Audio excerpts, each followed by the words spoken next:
So I hope that you've signed on for some action, gentlemen, because you're going to get it. The Action Shove.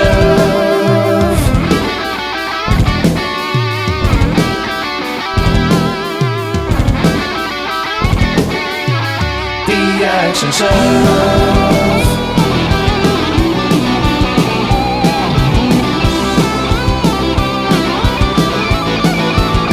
The Action Shove.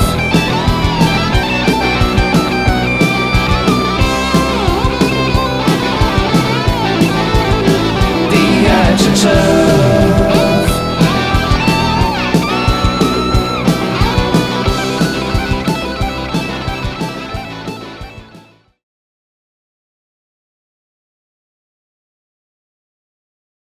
Welcome back to the Action Shelf, the YouTube series that celebrates the glory of action cinema. I'm John Campbell. I'm Michael Listman. Oh, Listman, we're back in this Yeah. new format, and, you know, this being the Action Shelf, Yeah, it's time to Dolph it up. I think so. You talking about dolphins? I'm talking about Dolphins, and we're finally watching Flipper, Yeah, thank goodness. the Flipper movie. Followed by 13th Year. No, I do think I haven't run the numbers on this. Okay. But I think sheer amount of movies that come out per year, Dolph might beat all the other guys. You think so? I think it's close. Eric Roberts? Well, not. Let me say of like the leading man, Oh, okay. because Eric Roberts is just that, He just kind of and Trejo also. Yeah, yes. But I think in terms of like name above title, action icons, Dolph puts out a lot. Yeah, yeah. But we're going back into the Dolph catalog this week a deep. bit. We're going back to when they were still putting Dolph movies in theaters. Yeah, that happened at some point, ladies and gentlemen. There was a period of time that they thought people will pay to see this guy. Just after, Rocky, they're like, oh, who's this guy? Yeah, I would say this is maybe, I don't know if this is actually the last one, but this has got to be, because this is 1991's Showdown in Little Tokyo. Showdown in Little Tokyo. Now, when I think Tokyo, I think Dolph Lundgren. Well, this is Little Tokyo, so this is L.A. Tokyo, right? Okay. Showdown in Little Tokyo. Gotcha. You've got, this is a buddy cop. Okay. Dolph Lundgren, Brandon Lee. Okay. All right. Dolph Lundgren and Brandon Lee are two L.A. cops. You know what, John? I'm excited. We do love Brandon Lee, of We course. do, The late great. Yeah. We always talk about. I mean, so tragic his loss, and specifically in relation to this show, that guy was on his way to be one of the greats. Yeah, no question about definitely, it. I mean, had it all: the looks, the charisma, the fighting skill. So we've got the two of them teaming up here to take down the Yakuza. Okay, great. The L.A.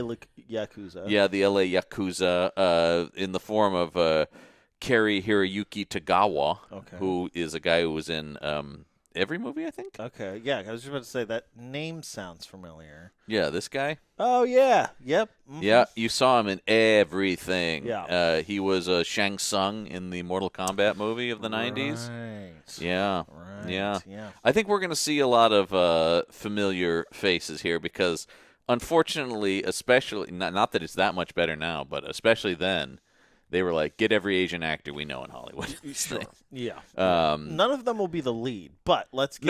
yeah. It's a white guy and a half Asian man are our leads here. But all of the extras, all of the henchmen, all of the random goons. Yeah. Yes. This clocks in at a healthy 79 minutes. Okay. They cut this thing to the bone. I love to hear that. That's John. we do enjoy that on the Action Shelf. That is good stuff here. Yeah.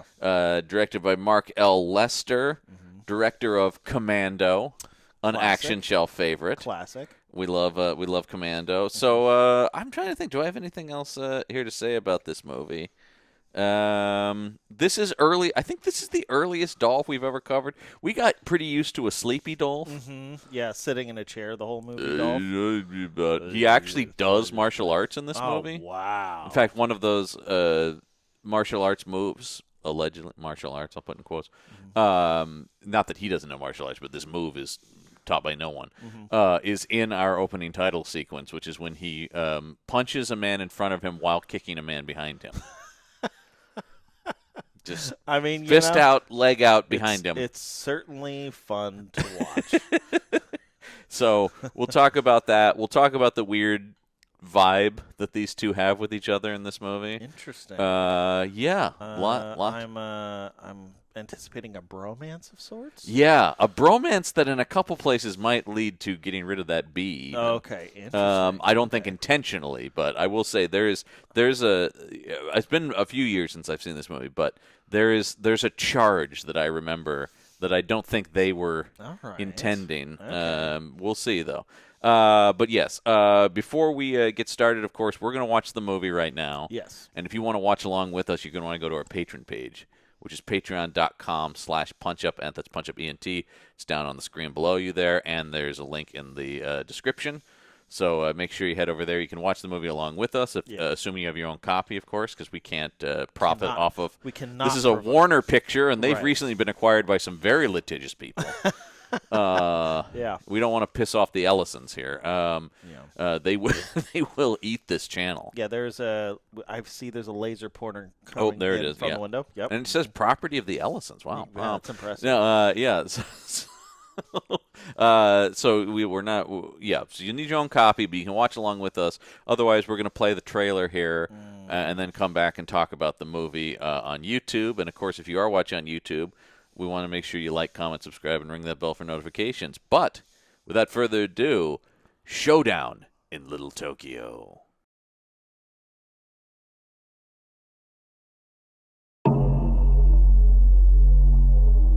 For over 400 years, they've developed their own mysterious traditions. For over 400 years, they've had a strict code of honor and unparalleled standards of respect. For over 400 years, they have terrorized the streets of Japan. Now, they want to control the city of Los Angeles. Determined to leave their mark in blood.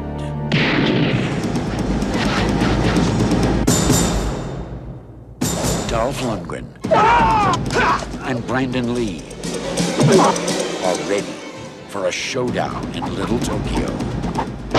They're two LA cops who are hungry for a little takeout. Dolph Lundgren, Brandon Lee. Showdown in Little Tokyo.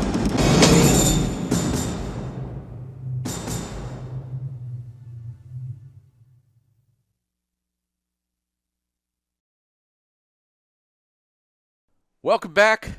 We just watched Showdown in Little Tokyo. What a showdown it was. It was, yeah. Holy shit. There were fighting. There was I gotta fighting. say that is like a peak. You even said that is a peak action shelf movie. I think so. That thing really lands on. This is very. Oh gosh, what was it? Was the third movie we did? Chuck Norris. Invasion USA. Invasion USA. It felt very. Both Invasion movies very USA. similar approach to like story. We don't need no stinking story. Clearly, the story was cut out of both films. Well, we know this. We did look up some of the background on this. Director Mark Lester was apparently very upset and never again worked for a studio because of his treatment, he said, on this. On this, interesting. Yeah, because they cut this thing down from his 90-minute. So there's an extra 11 minutes that apparently really made the difference in his mind. In his mind, yeah. yeah. They butchered this thing. And I'm just like, what would that be? I think anything that slows down, because I would say the biggest thing this movie has going for it is its pacing. Yes, correct. It is relentless. I hate to side with the studio, but in the case of something like this, though, we don't want anything else. No, like, we're not coming to this for in-depth character. If they cut out Dolph, like serious dramatic acting, good. Yeah, like honestly, yeah. This movie. Number one, is so close-up heavy. Yes. And most of those close-ups are on the blankest human face that is Dolph Lundgren. Yes. There's a whole montage of him training, and it just keeps cutting to this, like, just him staring vacantly off to, like, just to the side of the camera, yeah. Yeah, I just wanted to be like, are we rolling? So, yes, the movie does follow the adventures the murders, we should say, there we go. of two cops whose names are what? Oh gosh. Brenner? No. Sergeant Chris Kenner Kenner is is Dolph Lundgren, and Johnny Murata. I don't remember them ever saying that. At no point did they say Brandon his name. Lee. Yeah. And the big idea here Yes. is that Murata is of Japanese descent, but Dolph actually lived in Japan Mm-hmm. and knows the culture, whereas Murata, though he is half Japanese, is a California kid. Yeah, so he doesn't understand. So basically, he needs his weeboo friend to show him. Which I said could be in the hands of a better filmmaker and better actors. Yeah, Something. could be. I mean, it's an interesting idea about like what is culture, right? Like, You don't think this movie explored that? no, Oh. they don't give a shit. Okay. This is all just setting up like Yakuza. Did we watch the same film, John? Yeah. I thought this was a very moving portrayal of Japanese. No, I have to imagine. I don't know that probably Japanese people didn't love this movie. I mean, yeah, that would make sense. Because to I me. would say that for the most part, it is stereotypes, and almost every Japanese person is super evil. Yep. Except for Brandon Lee. Yeah, and Tia Carrera, I guess. Yes. Because we also have Tia Carrera here in just a thankless damsel in distress role. That's literally all she's Which is a huge bummer because I like Tia Carrera. Yeah. And I was looking at her IMDb, and of course I also remember she's in one of my favorite Arnold movies, True Lies. Right. Where she plays like a cool, sexy spy lady. When did Wayne's World come out? Was that? It's got to be close to Yeah. this. Next year. Okay, 90. okay. So I think that, I mean, I do think some of that is that made her a bigger deal. Yeah. Because she's continued to work ever since. Yeah. But oh God, Cole the Conqueror. We did that on IP Squad. Terrible movie. Yeah. Oh right, Jury Duty was the other big one she did with Pauly Shore. Oh. Remember when he was a huge movie star? Unfortunately. Pauly Shore, who slapped me on the back at a comic convention. At least he didn't slap you on the ass. Yeah, yeah. Pauly Shore. Wow. Yeah, Pauly Shore. Yeah, one of the weirdest interactions I had at Comic-Con, doing an interview with somebody else, and I just feel a hand on my back, and I turn around and it's Pauly Shore. That's never what you want Nope. when you turn around. Nope. I went. It was a jump scare. Yeah. So we have these two cops who are Basically the same person. Yeah, that's the thing about this. This is set up as if it's like the classic Lethal Weapon or Rush Hour or anything where it's like these two cops couldn't be more different. And aside from their backgrounds, like the one grew up in Japan and one in America, Yeah. they're essentially the same guy. They want the same thing. They're both- which is to commit as much murder on the job as possible. And unlike a lot of those movies, they never get in trouble for it. No, at no point. I can't. I have to imagine Yeah. that cut out of this movie, some of those cut scenes were a captain going, "You two idiots wrecked half the city." You can't keep doing this. Because I can't believe all the tropes this movie engages in. Yes. That we didn't have an angry captain in here. I know, yeah. That's crazy to me. That Like is so. chewing them out for getting that poor woman's Japanese restaurant. That scene shot is up. the scene where they meet. Their Yeah. meet cute, if you will. Yeah. Is Dolph is apparently a regular in this Japanese restaurant in Little Tokyo. Yeah. I do like the title card at the beginning. It says Little Tokyo, Los Angeles. Just so you don't get confused. Right, yeah. He's enjoying his meal in there when some Yakuza guys come to shake her down. And he and Brandon Lee proceed to get into a massive fight with these guys. Yeah. Fist Where- fight, gunfight, everything is broken. Where they proceed to destroy the entirety of her restaurant. And at the end, she's like, "Thanks for saving my restaurant, you two knuckleheads." She really has this like, "Oh, you two. Yeah. Oh, yeah. you two. Yeah. When will you boys will be And boys?" it's like, okay, but this is exactly what the Yakuza were threatening to do, you know. And it's like, it'd be a shame if something happened to your little shop, you know. And then It's it like, proceeds to happen as a result of these two police officers. right. And then she's exactly. like, "You guys." Oh. and then we never see her again. No. Like, I thought that character might be like a recurring thing throughout the movie. No. No, because the movie is just. I think some of that is part of the editing, but clearly there's only like 10 or 11 minutes more to this movie in his cut. Yeah, it's not like that 11 minutes would unlock this like masterful cut. No, you know, but I'm saying like so clearly the structure kind of had to already be scene leads to fight. Yes. Scene leads everything they do. Yeah. Leads to a fight scene. If anything, which they probably just cut out all the content that didn't lead to fights. Which is, I mean, you brought up Invasion USA was literally what they did. Yes. They cut out anything that wasn't an action set piece, Yes. which kind of made it one of the best movies ever. I mean, it's still one of my favorite. It's that so we've much done. Yeah. fun. Yeah. That movie, and I would say this movie is similar in that way. Like, it is just cut out anything where, you know, cut out anything that isn't the bare minimum to set up why they're now fighting people. Yes, exactly. And that can include, why are they fighting people? Because they have walked into a club owned by the Yakuza. Right. We spent a lot What of were time they in the hoping to do with the club? It's not clear. the plot, as it were, Yes. is about that Kari Hiroyuki Tagawa. He's this major. What is his character's name?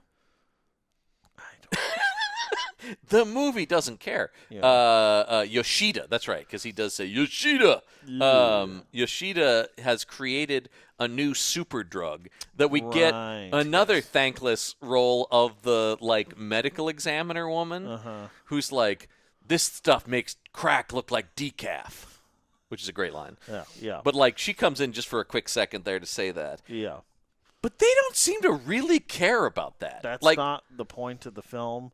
Like, if they're not if investigating that. They're no. not even narcotics cops, it's as far as I can tell. It's all just purely vengeance on the part of Dolph Lundgren. He does the drugs are incidental. Yeah, really. that's just happens to be the crime he's currently committing. But just yes. in general, because yes, we do get through flashbacks that Yoshida killed Dolph Lundgren's parents. Now, I do think something that maybe, if this is the case, I would agree with Mark Lester about.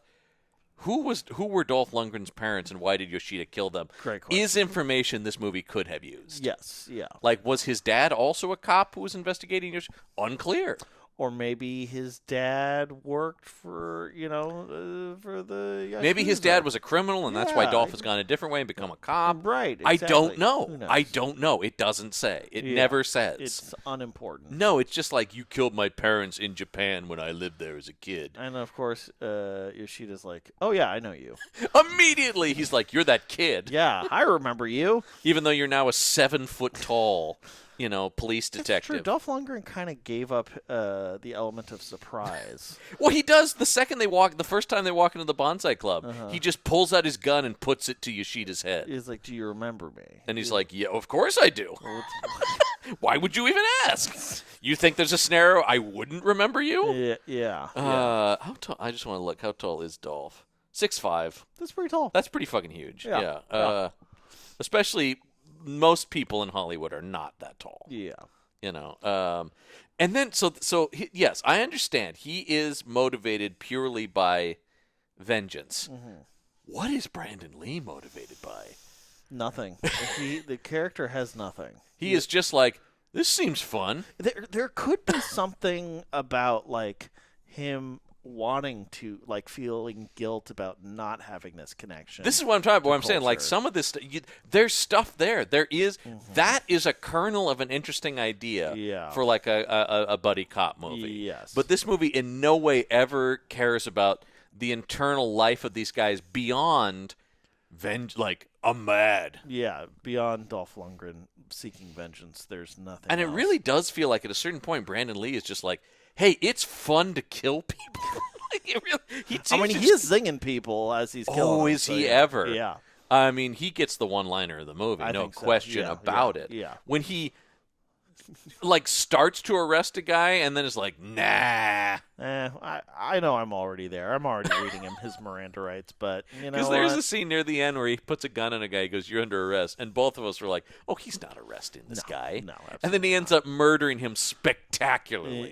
Yeah, he Both both the main villain and his henchman get incredible deaths. Yes, yeah. The henchman gets dumped in a vat of drugs. A vat of whatever the like chemicals that they're for the mixing super into drug. this stuff. Yeah. That Brandon Lee then throws. That probably would have killed him. Probably. He probably would have died. He's literally like in this bath of chemicals. Yeah, the lighter being thrown in was unnecessary.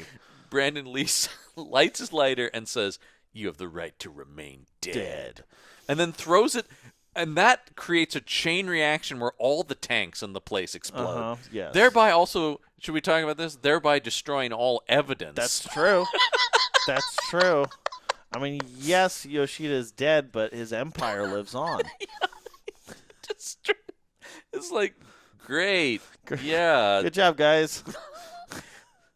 They kill everyone, so they arrest no one. They collect no evidence. That's true. I think the most detective work they do is they just follow some people. That's about here it, and there. yes. Yeah. They follow some people around and go, drugs must be in there. And then they kick the door in and shoot everyone. Yes, and then fortunately for them, drugs are in fact there. Yeah. Yeah. Oh, good. We did have probable cause. Whew. I do not need another IA investigation. That's for goddamn sure. IA knows about Dolph Lundgren. Oh, right? I'm sure. Oh, Yeah, they got him on a short. They got a file Yeah. that thick on Yeah, him, you know. So into this comes once again this screenplay. Man, who wrote this? Because I don't think Mark Lester wrote it. It's I thought written. he did write it. No, it's directed by him. It's written by Stephen Glantz. Who's that? He was a staff writer for The Fall Guy. Like the old show? The old show, Oh, The Fall okay, Guy. okay. Because they made the movie of it recently. But Yeah. the old TV show, The Fall Guy. Okay. Yeah, it looks like he wrote for a lot of cop shows. And then this was kind of yet- it for him. And yet, the police work in this was Yeah, it's terrible and non-existent. There is no police work, yeah. No, it really is just they walk into a place, and the guy's like, hey, you shouldn't be in here, and then they just fight everybody. Yes. They walk into another great kill in the movie. We got to talk about the bathhouse fight. Mm-hmm. Because Yoshida's hanging out in this bathhouse Yeah. with all of his boys. Mm-hmm. And of course, some topless women. The amount of casual Was a nudity lot. in this Was a movie is a lot, even by action show movie standards. Yes, yeah. Every scene. Yeah, we were saying like most movies will have at least one. Usually it's like some criminals in a strip club, and you're like, okay. I mean, like, whatever. That's the atmosphere that they're hanging out in. Yeah, they're meant to be sleazy guys. There's some justification for it existing. But here, like, they go into the club, and there's both just topless women walking around, and of course, guys eating sushi off of naked women. Right. Which is, I'm sorry, just disgusting. That paired with like somebody like singing like on a stage. Yeah, 'cause I couldn't quite get the sense of who are the patrons of this club. Because it seems like it's gross gangster types, and then also just like people out on a date. Right. It's a very weird club. Yeah. Yeah. Very weird club because it's nice. It's shockingly nice. Mm-hmm. Yeah. Because Tia Carrera, who is a singer in real life as well, is a singer in this club. Yeah. Yeah. She's definitely a performer of sorts. But her friend gets murdered in an absolutely ridiculous manner. Yeah, she does get decapitated while being naked. So She does get. You think that Yoshida's going to rape her, Yeah. but instead he decapitates her Yeah. after like. Dry humping. Yeah, Yeah. there's a sexual assault aspect to it, but it doesn't go as far as you think it's going to go. It's before it's interrupted by a Well, decapitation. they isn't there a mention that he can't get up, Yeah, and that's why he, instead of like having sex with women, he sort of like goes through the motions and then kills them, and that's his release, maybe. yeah, I yeah. think. I mean, fascinating. we don't need to get into the psychology, I guess, but Well, this movie doesn't want to. no. So. Yeah, They're just like, there's a one-off line about it, but yeah, that's a perfect example of this kind of movie though, where they're just like, right, because that's fucked up, yeah, that's fucked up. and you're like, it is. Yeah, and is there anything else you'd like to say? also, we've got to talk about, because it's something that is overriding this movie, the weird homoeroticism of this movie. You know, there's a lot of that in these films, and a lot of it is unintentional. But based This on one? the one line, The one line that is the first thing I think of when this movie comes up always It's burned into my memory because it's so weird, and I'm looking for an explanation as to why it's in here. Yeah, because that was in Dolph's contract, I think. It's actually that line is set in all of his movies. Dan. Yeah, that's true. Because there's a whole scene where he and Dolph and Tia Carrere are in a hot tub together. Yes. Yeah. And Brandon Lee mentions that he saw him strip down and get in the hot tub, which sets up what he's about to say. Oh, that's what sets it up. Okay. That's what sets it up.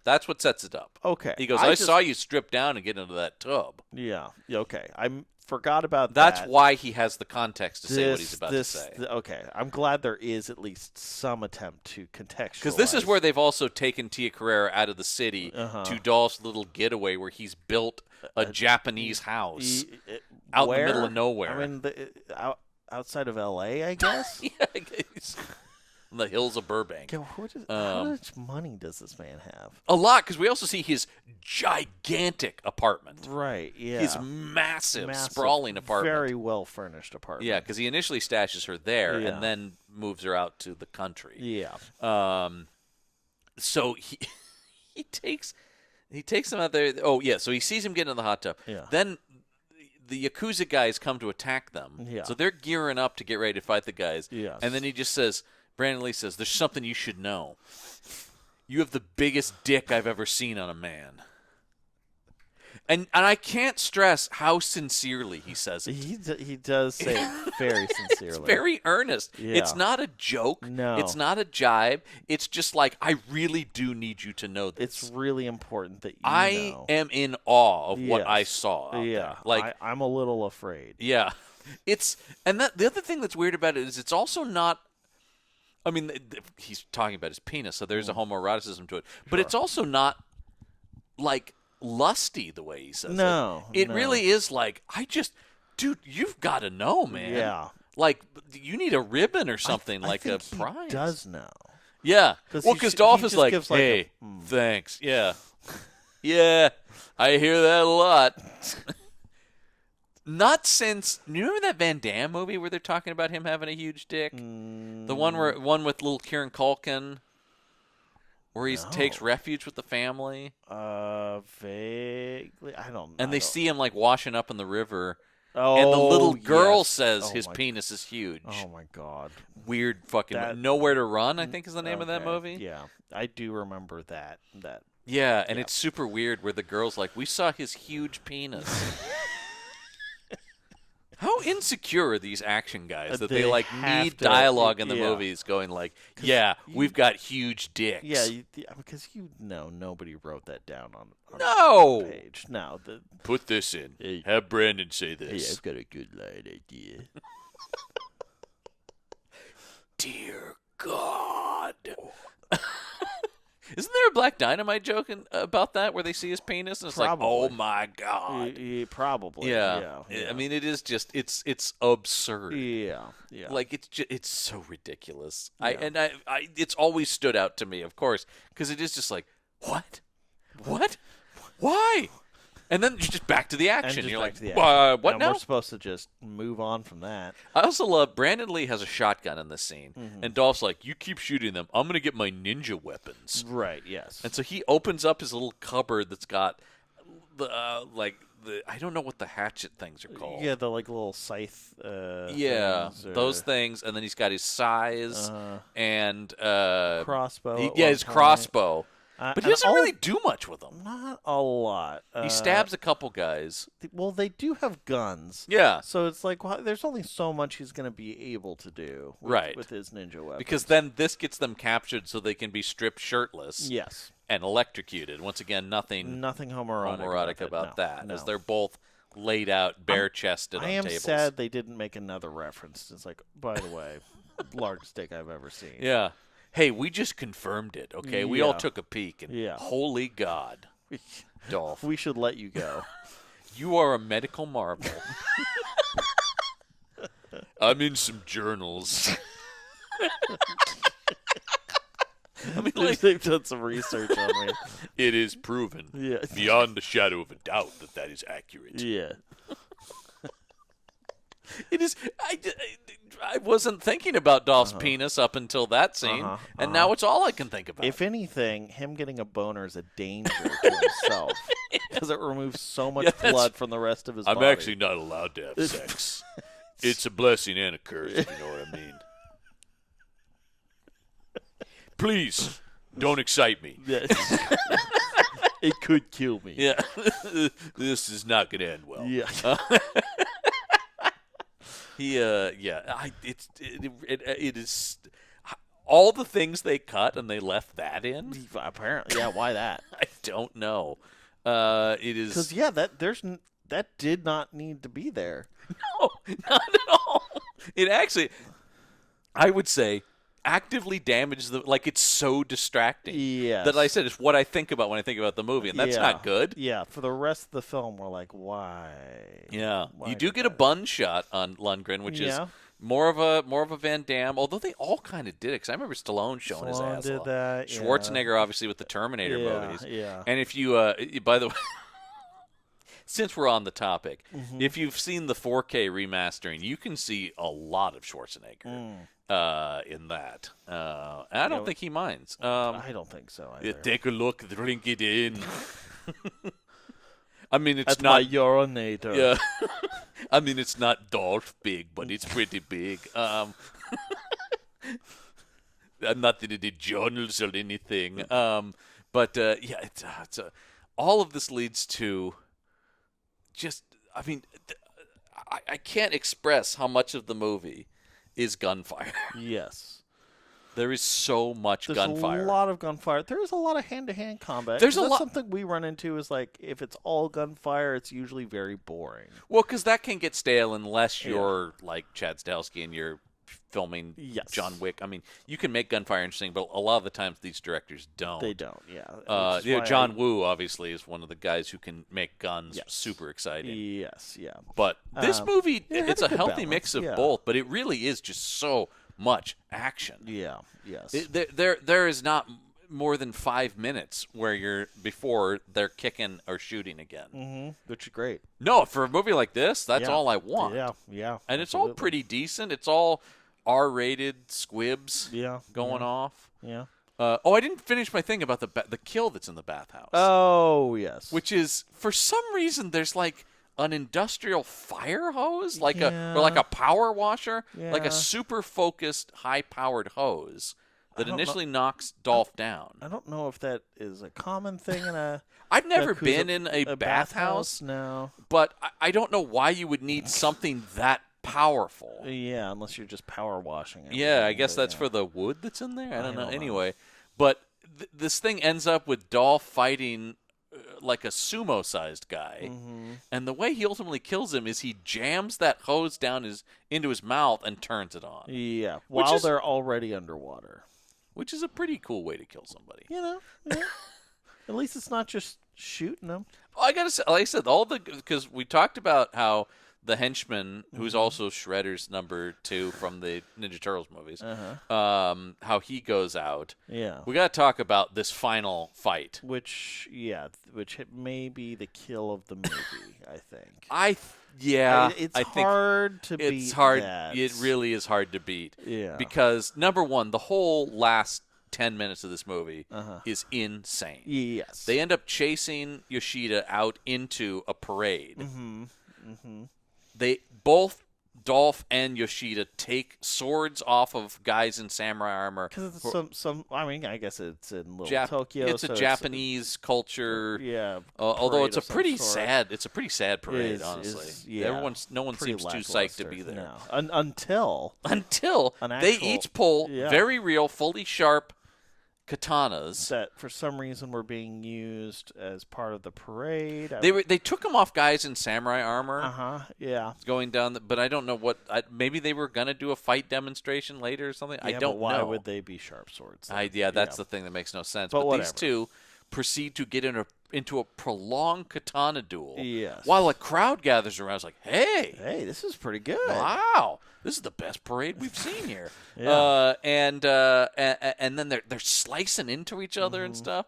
And then finally, Dolph impales Yoshida with his sword. Uh-huh. It looked pretty shitty too because the blade and the coming out the back of him didn't line up with it going in the front. Yeah, so that's pretty easy to tell. It's Yeah, not it's the same like, come on, piece. Yeah, guys. come on. And then I couldn't fully follow the physics of this. He pushes him. Yeah, he still got a hand on the handle there. Yeah. And he pushes him with the sword, Up onto like a wooden like a- spinning disc. Yeah. And is able to get him up there enough and force him with the blade through it so he's stuck there. Yeah, he's impaled on that. At which point fireworks attached to this thing And the wheel starts spinning. and the flame and the sparks are going off. These Yeah. sparklers are like going off. Yeah. And he's spinning and spinning, and then for some reason the whole thing just explodes. because Dolph didn't do anything to make it explode, right? It was seems like it was already rigged to explode. Yeah, like that was supposed, which I don't think that's how those things I don't normally go. think so. But it's pretty amazing It's- to witness. And you can even see afterwards, like a charred sort of fake corpse on there. Yeah. Which is And everyone in the very crowd funny. is Oh, they're having a great They're way time. fucking into They it. love to see murder in front of them. No one is horrified by No, this happening. no. It just the way it goes down, they could care less. It is very reminiscent of the scene in the restaurant because ostensibly these two police officers are ruining their parade. Yeah, and forcing families Yeah. to see horrific violence. Raining on a parade, but it's raining bullets. And because even they're firing guns. Yeah. The other thing that you brought up too is like they also like applaud them as if they already know the context of, well, that was a bad guy and these are cops and this was a good thing that they don't know. They don't know that. They just saw two people murder another man. Yeah, During their parade. horrifically. Yeah. And they're like, cool. It's a wild ending for Yeah. a wild movie. Yeah. I mean, maybe you could make the argument that they're all aware of who this guy is because he shakes them all down. Yeah. kind of I thing. guess that's and there is a real brief line earlier that also everybody knows Dolph. He apparently. He's super well known in Little Tokyo. Yeah. As we'll look at him. Yeah. And then they walk away kind of bantering about, like, how are we going to write this up in the report? And Dolph says, community relations. It's as close as they get to real police work. Yeah. And then he's like, works for me. And then the movie ends. It just stops. Yeah. They're like, that's Yeah. enough of that. Okay. we And don't Mark need Lester's any more. like, damn you, Warner Brothers. How dare you ruin my masterpiece? I had you couldn't believe, people would have been in tears by the end of it. It's so touching, so beautiful. Yeah. He has directed several movies since, but all independently financed. Yeah. Which I'm sure is some great shit. Uh-huh. Yeah. Man, we may have to. Oh, we watched one. We watched Hitman's Run with Eric Roberts. Right. This did feel very Hitman's Run. Yeah, I will say he has, because this is the same guy who directed Commando, which is interesting that this he felt was cut down, because I would say the pacing is similar to Commando. Commando, just, I mean, that There's thing is not 85 really, minutes yeah, probably. There's not really much else to that film other than Oh, action. I do. His next movie after this is a movie called Extreme Justice. Okay. That has always been one I've wanted to do, which is Lou Diamond Phillips and Scott Glenn as Okay. vigilante cops. All right. And once again, Scott Glenn is carrying a Desert Eagle just as his sidearm. Jesus Christ, yeah. Yeah. Yeah, when we bring back the action shelf bingo, I think Desert Eagle. Desert Eagle should be on there if it's yeah, not. yeah. I got to say we could dine out on Mark Lester for quite a while. Yeah. Because Class of 1984 is a movie I've also wanted to do, which is where a teacher ends up fighting a gang of students. This sounds familiar. It sounds Yeah, like The Substitute. It sounds like The Substitute, except he is just a regular teacher. Okay. And then ends up like it's like Death Wish in a high school. Great. Like this gang of students is so brutal, and I think they end up raping and or killing his wife, and then he like murders them all. Yeah, like it's any good teacher, he murders. it's a his children. wild Yeah, fucking movie. Yeah. I forgot this guy's directed some of the most insane action movies I've seen. Yeah. I gotta say he's becoming an action shelf favorite. I think because we liked Hitman's Run. Yeah. Yes. I think he makes the kind of movies we enjoy, which Yeah. are just stupid. Yeah. Nothing else. Just stupid action. Yeah, because I got to say, the base blowback, guilty as charged, because these all could be action shelf movies. Pterosaurus. Oh, Poseidon Rex. He seems to really have gotten into the dinosaur movies as of late. Well, Dragons of Camelot. Oh, wow. Yeah, Oh, no. that thing. Wow. That's That good. thing clocks in at a healthy 80 minutes. I'm just saying, like, I'm not saying where they're butchering this guy's work based on the things I've seen him make. Well, in we this thing. got to give him another shot. We've got it. Yeah, we got to get some more Lester. But we will. That way we'll know for sure. Yeah. All right, we're wrapped. That. Well, I think we've already talked about the one-liner of the movie is "You have the right to remain dead." Yep. No question about Yes. it. Yeah. Easiest decision here. Yeah. Kill of the movie think is it's the final. Yoshida getting it at the end, which is once again that's following action shelf laws. The main villain gets the best death. Yeah. Which is good. Something approve. we forgot to do, and thankfully I remembered though. That one of our fan favorite things is the action movie title generator. We haven't fired it up in a while. So we gotta blow the dust off of it. And I think as we did sometimes, this will be the sequel that we never got to this movie. Okay, great. Where are Kenner and Murata? Detectives Kenner and Murata return in. Hold it. It's thinking. Battle of Blood. Okay. Battle of Blood. Oh. Immediately, the villain is one of their family members. Yes, that makes sense. What do you think? Do you think it's... Oh, I think it's Brandon Lee because he's kind of forgotten his Japanese past. And now his long-lost... I mean, his brother... Uncle / cousin, maybe. The cousin's like the... Yeah. They've now taken over the Yakuza. Yeah, yes. Okay, so that's good. And I'm trying to think who should play them. If we think this is like the mid-90s. This era, yeah. Yeah, And like... They kind of used everybody in the I know, first that's one. the thing. I'm trying to think of who's like... maybe the uncle's James Hong? Sure. Or no. Mako. Yes. It's Mako. Yes. It's Mako, and please. he's now in charge of the Yakuza. Yes. And his son, Brandon Lee's cousin, is like his lethal enforcer. Right, exactly. And they've come to expand. They've already taken over Tokyo, and now they're coming for Little Tokyo. Well, yeah, because, there's a power vacuum now that... the movie even starts with Yoshida's Dolph dead. going, ever since we killed Yoshida, crime has gone to nothing in this city, Yeah. It's the most peaceful Little Tokyo's ever been. But they're also kind of bored. They want something. Yeah, they're looking for action. And in the interim, I feel like Dolph has trained Brandon Lee in more of the samurai kind of stuff. So more skilled in like the ninja weapons and Yes. stuff like that. I like the idea of both of them now just carrying katanas. Yes. They don't use guns anymore. Yeah, we realize guns are inefficient. Yeah, they get in the way of us killing. They're walking down the streets of L.A. with fucking swords. Yeah. Hey, asshole. But yeah, what was it? The name of the movie again is Battle of Blood. Battle of Blood. Okay. Yeah. So the blood is in relation. Yeah. Yeah. Should there be something for Kenner more than just?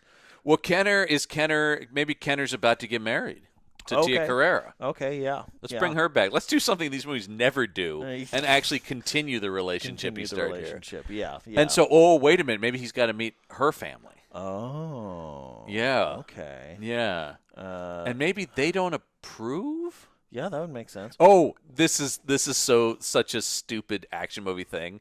They don't approve because he's a white guy, but he will prove he's actually more Japanese Than any of Yeah, them. yeah. Yes. Okay. For you truly know our culture. Maybe this is where James Hong comes in. And James Hong actually does play Tia Carrera's father in Wayne's World 2. Oh, right. Where he doesn't approve of her dating Wayne. Well, so there actually we go. that works So out. We're gonna do that. Yeah, we'll get James Hong. There you go. Okay. So you got to get the great James Hong. Yeah. One of the best to ever them in do there it, folks. somewhere. But yeah, I think. Okay, this seems good. So there's two different kinds of battles of blood. Then. Exactly. Yeah. Yeah. I mean, that seems good. I'm wondering if I don't remember. Do we come up with catchphrases or You with, could. not catchphrases. A but, tagline? Taglines. Did A we do that? tagline? I don't know. I don't know if we did. Yeah. I well, don't. We am could. I overcomplicating it? I'm trying the battle of something like on the streets of L.A. Blood has many different meanings. or blood is thicker than some. Blood is thicker than justice. Sure. I mean, the classic is like blood will spill. Yeah. Check your blood. I don't know. Check your pulse. Yeah, check your pulse, May 8th. Shout out to the great Edgar Wright for that. Yeah. What was it? Was it the Death? What was he? The something doctor? The Lucas Lee movie? Oh, I can't remember. Was it the good news is you're going to live? The bad news is he's going to kill you. That is amazing. I mean, we would be the biggest Lucas Lee fans here on the Action Shelf if he was a real actor. Absolutely. Well, there you go. Of course, I want to remind people here we go. Do we recommend? I think we recommend. This is in the Action Shelf Hall of Fame. This is an easy recommendation. This is. Yeah. Oh my God! This thing is really quite a movie. Yeah. Because we like the movies where they're just like, who gives a shit? You just want to see stuff blow up and people get kicked, right? Yeah. Because there's some great explosions in this thing. There's too. also grade some A good practical. explosions. Another lost art. I feel the like. practical. I mean, that's the thing about this movie is. Even as bad as it is, just from the time it's from, I have such nostalgia for it's all practical. Yeah. And we were talking about the stunt team is gigantic when you're like, oh man, it was really quite something. Yeah. So there you go. If you're if you aren't already, head over to our Patreon page to check because you can watch the movie along with us, which is we think very fun. I don't know. Hopefully you agree. We had fun. Yeah. That's patreon.com/punchupent. That's punchupent. Once again, it's right down there on the screen. And make sure you click you can also click the link in the description. But if you are watching us on YouTube, which actually you would definitely be, that's the only place this is. You can make sure you like, comment, subscribe, ring that bell for notifications. Next month on the show, Listman, we're bringing back something we used to do back in the day, where we devoted the month of April to a very special man who has a big place in our hearts. Yeah. It's Scott Adkins' April. Oh. Yes. And this one, I think is going to be of particular interest to Action Shelf fans because this is a sequel to one of our favorite, not Scott Adkins movies, but JCVD movies. Or is it a kickboxer? It is not a kickboxer. Wow. It is Scott Adkins in Hard Target 2. Oh. There you go. Shit. Hard Target 2. Oh shit. Okay. They thought Van Damme was hard to catch. Wait till they try to catch Adkins. Wow. Okay. Yeah, okay. that's right. Okay. Scott Adkins starring in Hard Target. I've never seen this. I don't know what I only know that it's essentially the same kind of idea. Yeah. They're hunting Scott Adkins. Now, what a mistake. Is Scott Adkins, does he have a French accent? I don't believe he's playing the same character. Oh, okay. I think this is him doing an American accent. Okay. Because that ebbs and flows from movie to movie, It whether or does. not they let him be British. Yeah.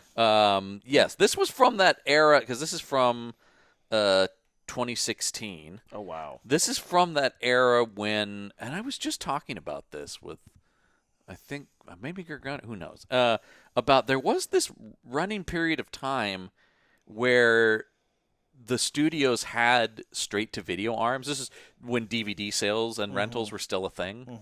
And so they were like, hey, let's take successful titles from our catalog and, quickly make straight-to-video sequels. That's how you get, the 8 Jarhead movies. Right. And all the Oh, my Scorpion God. King Yeah, movies. yeah. And that stuff. Inside Man 2, Smoking Aces I 2. forgot Inside Man had a sequel. Yeah, once But again, it's all not kind really. of. No, Yeah. it's mostly taking the concepts of these things. Yeah. And we'll once again, it's almost to the Asylum level of like, that's a thing people recognize, and they'll be like, I didn't know there was a sequel to that. I'm getting Backdraft too. And then they watch and they're like, Oh, no. wait a minute. No, this is like shittily put together. Yeah. Because Adkins is in at least one of the Jarhead sequels. Oh, wow. Which I find the Jarhead sequels particularly funny because Jarhead is a memoir It's not of a an action real movie. guy. Yes. It's not an action movie. It's an actual, like, dramatic film Yeah. of a real guy's experiences in war, and then they just make a bunch of, like, gung-ho, roided up Like military the exact action opposite movies. of what the original film was. Yeah, the whole point of that was it's really about like how, because that's specifically about the first Gulf War Yeah. and how like these guys were ready to go and there was kind of nothing for them to do. It's a really, Jarhead's a great movie. It's a great book too.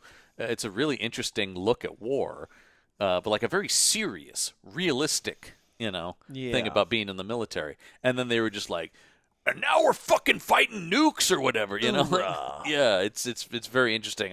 I've never heard that real guy. I would be so curious to hear that real guy comment on like, what?